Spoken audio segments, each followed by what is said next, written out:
Hello, welcome back to Math Time with Professor Prime, and I am your host as always, Professor Prime.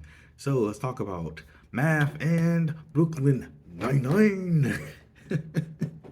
So we're going to talk about math and Brooklyn Nine-Nine today, which, by the way, is one of my favorite shows.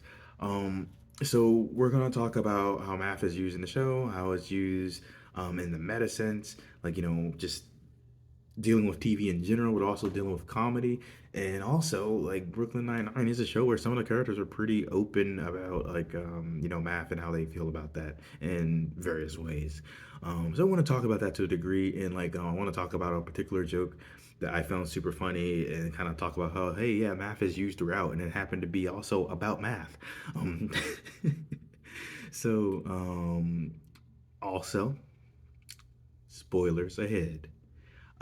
I honestly think with Brooklyn Nine-Nine, like most of the spoilers aren't going to affect your enjoyment of the show, but that's my subjective opinion. If you want to avoid this video because you want to avoid spoilers, I get it. With that in mind, let's get started. Spoilers ahead. Let's go. Okay, so with Brooklyn Nine-Nine, it focuses on a particular precinct in New York, and follows a particular set of workers in said precinct. Sorry. In any case, so we're dealing with cops. We're dealing with the procedural aspect of that, the detective work, and a lot of comedy.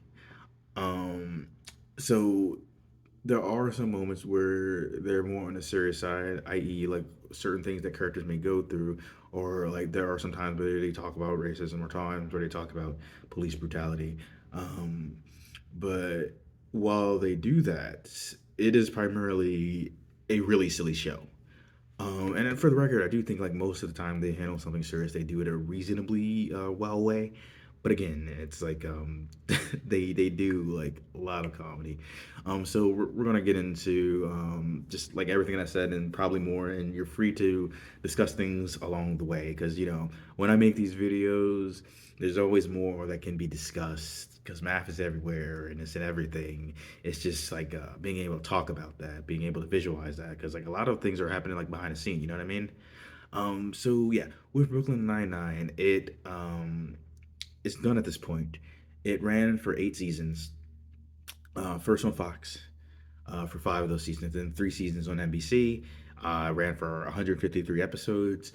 The thing with Fox was crazy because like right, uh, the way I remember that is like so with different networks they might produce a show, but then another network will air it, so they pass on different products. And in this case, like NBC had passed it on to Fox, and Fox canceled it after 5 seasons because well, Fox has a history of canceling shows and sometimes good ones, and those are the times that sting.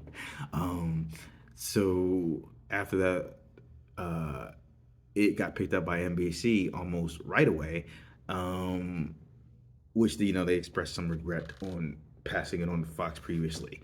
But they welcomed it back, and so it was kind of a coming home moment, and it went on for 3 more seasons. And I think it was consistently funny. And it's like before talking about all the other stuff, it's like so you have your episodes, right? Like I said, in this case, it ran for like over 150 episodes, and so you have a certain amount of episodes per season. You have to figure out not only how many episodes you have per season, but how you're going to play out a story. And the way a lot of comedies, like sitcoms, are structured, they have an A plot and they have a B plot. So it's like your A plot is your main plot, your B plot is your side plot. Sometimes the B plot is more interesting, sometimes it's not, or sometimes things are about even. It depends on who's writing and what they're doing.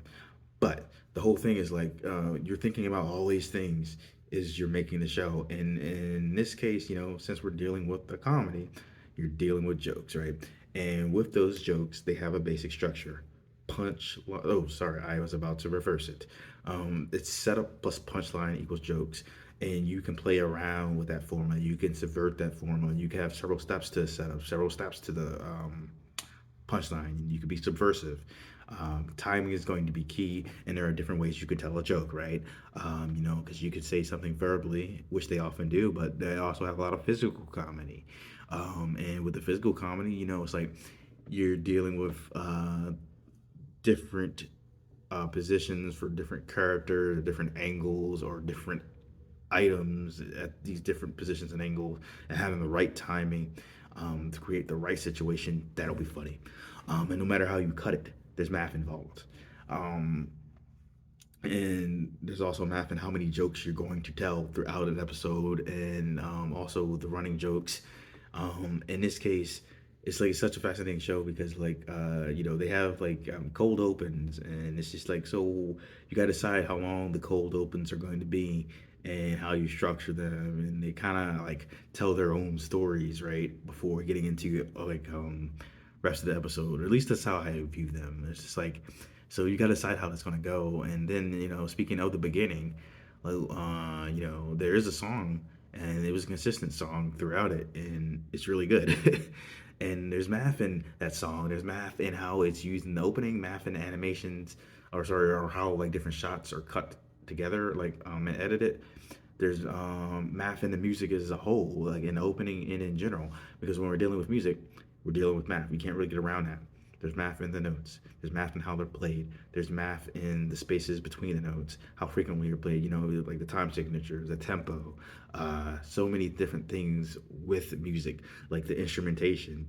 And it's just like putting everything together and seeing that as something that's inherently mathematical, or hearing that.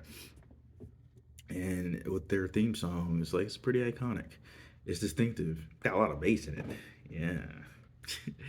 But yeah, so just the comedy and the music alone is like, there's a lot of math in it, and it's just like also a lot of math in the production, right, and the budget, how that's used, and how like the story is going to be written, how it spreads out, how many episodes each season gets, and so many different things like the ratings, how those are scored, how they're gotten, and how they impact the budget and how a show will do in the future, right? That's all important.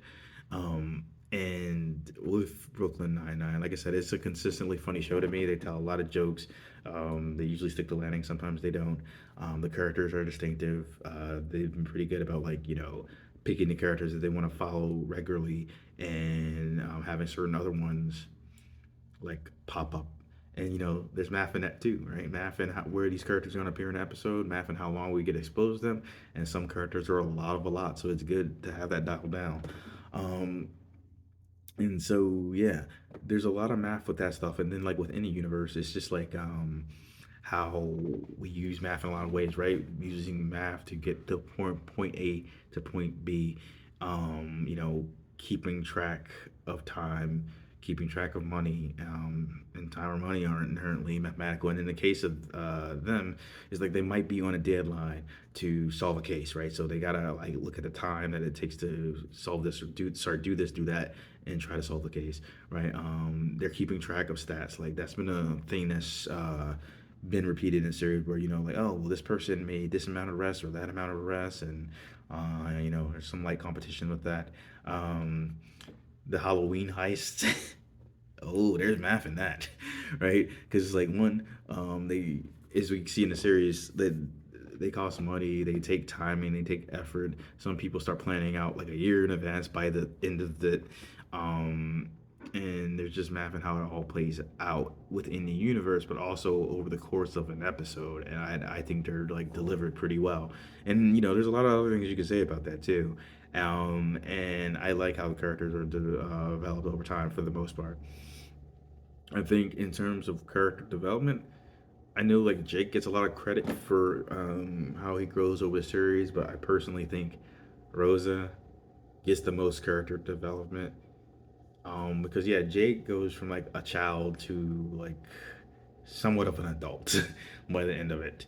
Like he's a giant man child in the beginning, and he gets more mature as it goes on. He has to get like deeply traumatized for that to happen, but he gets there. Um, and so there's that. But with Rosa, she starts off, and she's angry often, and she still gets angry in later seasons and stuff like that, but she ends up getting like really cooled out. And she also expresses a lot more emotions other than anger. She grows, she adapts, she lets herself be more vulnerable. And I think that's really cool. And in all these cases, though, like I think they do pretty well. Um, so I wanted to talk about one particular joke, not say it line for line, but just kind of break down why I find it funny. It happens to be about math. So there's one particular episode where um, Kevin and Captain Holt get into an argument about the Monty Hall problem, and they argue about probability, and what makes sense for that problem. And it ends up being really funny. And so there's the point in the episode where there's a series of jokes that happen, and it's just under 30 seconds. In just under 30 seconds, a lot of hilarity happens. So Amy wants to explain the joke to Holt. And so she starts to talk to Rosa about that. And she brings up a math conference. And Rosa makes fun of her. And she looks so sad. But when she was talking about the math conference, she had so much joy on her face. And I'm like, I get that. Yeah. Also, Amy is one of my favorite characters. Um, so, anyway, right? They start talking about that. And then Rosa says the thing, and I'll leave a link to this. And Amy responds, and the response is so freaking hilarious, and it just keeps on escalating. And so, what I like about that is, like, one, they were talking about math throughout. Math is like not only like behind the scenes with the joke, but it's part of the joke. Um, and I appreciate Amy's joy about math, and I appreciate how it's like. So you have like 30 seconds or so, and you have these characters, um, and they're deciding how fast they're going to speak. They're deciding how they're going to say this line or that line, and they're bouncing back and forth off of one another. And in this 30-second span, they're saying like X amount of lines, and they're letting things escalate. The timing is important. So you have your setup in that beginning, and you don't know where it's going per se, but then you get the punchline, and it goes on until it's done, and all of it's deliberate, all of it's hilarious. And again, it's about math, and I dig it, and I appreciate that throughout the series, Amy routinely talks about how much she likes math, and so does Captain Holt. And there's been times in the series where like some characters may not like it, but they point out why it's useful. And I like that too. And so now, there's so much more I could talk about, but I want to talk about how I feel about the series as a whole. Like, I mean, through this, you can see that I'm a fan. And like I said earlier, it's like one of my favorite comedies. So I think like it does a really good job. Like, I like the fact that it has a diverse cast, and they do really well of having like the characters that they want to grow, and the characters that maybe don't grow so much are stable, and they're in the show as long as they need to be in the show, like per episode, right?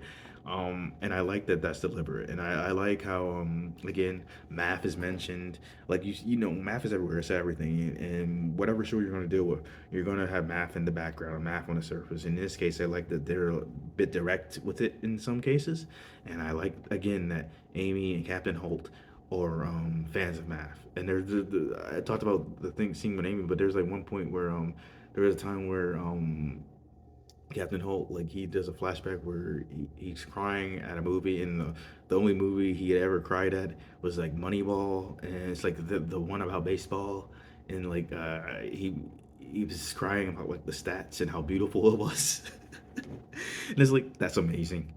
I kind of get it. But yeah, so I like the characters. Sometimes they do horrible things, um, but they're really well done as characters, and I think like the performers do a great job, and there's range, and they can show off that range. And again, it's a diverse cast, and you don't always see that, so I like seeing that. And like I said, it's mostly a ridiculous show. Like, it's mostly ridiculous and over the top in a good way. But there are times where they do talk about serious things, like, and maybe that ends up being about like relationships or something, some serious crime, and maybe it'll be about racism or police brutality or corruption. And when they do these things, I do think they do them decently. You could argue that maybe they should have done them more, but either way, I think that the show is good overall, and they could bring the drama as well as the comedy, but the comedy is the focus, and they do that really well. Um, and also, like, I feel like I would feel horrible if I didn't mention like Caleb the cannibal. Tim Meadows, I tell you, made it such a horrible character, like in terms of like morality. Um, it makes a horrible character really hilarious and likable. And then also we gotta talk about Doug Judy and Jake and their dynamic as the series progresses because it's like it goes from like a nemesis relationship to genuine friendship, and like you feel like there's a friendship in real life with that, and that's pretty funny. And I think that's probably one of my favorite dynamics of the show. And another favorite one for me is like there's Amy and Rosa. I like their dynamic. And actually, that top favorite might actually be between Rosa and Captain Holt, because here's the thing, right? They have so many similarities. They play off of each other really well, and there's an understanding. And there's a lot of people who don't get them and how they approach emotions and situations, but they get each other, and it's actually their resistance to emotion um, that ends up bringing them closer together and be able to express more emotion, because it's like they were put in a situation where it was really deeply personal, and they had to interact in that realm. There's a whole thing when Rosa was dating Marcus, um, so there's that. And so I like their dynamic. And again, like Rosa has some serious growth. I feel like, again, she gets more mature, she gets more emotionally open. And I think overall, like, because it's like they do some good representation is what I want to get at. Like race wise, I feel like they did a decent job in keeping the cast diverse, and like also expressing like different sexualities. Although like it feels like they kind of shied away from that at different points, but they got a little bit more comfortable as that got on. Either way, I feel like you got a good picture of these characters and who they were as people, and like even when they were silly, they were still people, right? Like they were still hilarious. And I think the show, is really good, and I like it. Um, and part of that is because it's ridiculous and over the top, but also that you can enjoy the characters, you can enjoy the performance. And I don't think there was anyone that I saw on that show that was given a bad performance, and that's saying something. It's not a given to give great performances.